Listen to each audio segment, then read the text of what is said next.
Dorothy Parvaz is a global politics reporter at ThinkProgress. She has reported extensively on Iran, focusing on human rights and conflict. I asked her how Europe might respond to Iran's latest breach.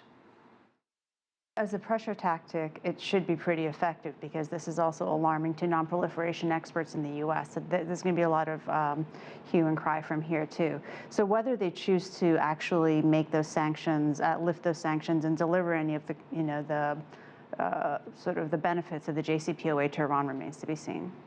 Well, how do you view this move by Iran? Is this about an issue about getting closer to a nuclear bomb, or is it more about building leverage for negotiations on those sanctions? It's definitely not the former. Iran has never indicated an interest in building a nuclear bomb. And just to be clear, even if they enrich at 5%, that is nowhere near what you need for a weapon. You need to go up to 90%, and even then, from the non-proliferation experts I've spoken to, you have to go for about a year in order to be able to have enough material to build one bomb.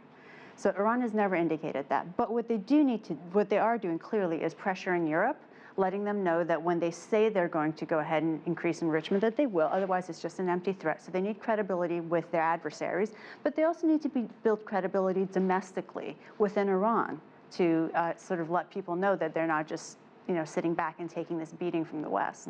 I'm glad you brought up that point about the nuclear process, because it is a long process and it does involve a lot of steps.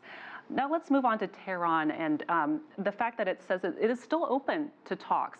Is that a good sign in your opinion?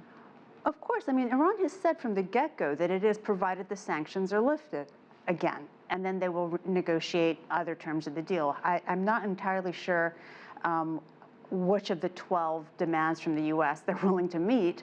But yeah, I mean, it's a good sign that they're willing to talk, but they won't until the sanctions are lifted again.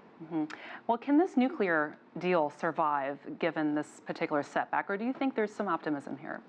It all really depends on, first of all, how the Europeans respond and to what extent the Trump administration is willing to step back. I mean, President Trump said a couple of weeks ago that he doesn't have an exit strategy, but he also has a habit of saying, we'll see.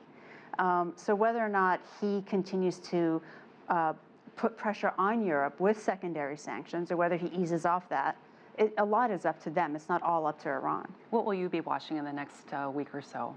I'll be looking for signs out of Europe.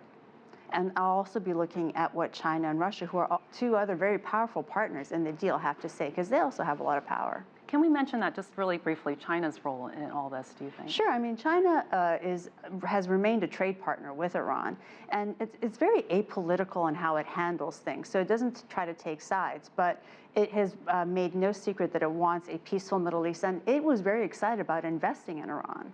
And Russia had investments, too, that were sort of disrupted by the sanctions being reimposed.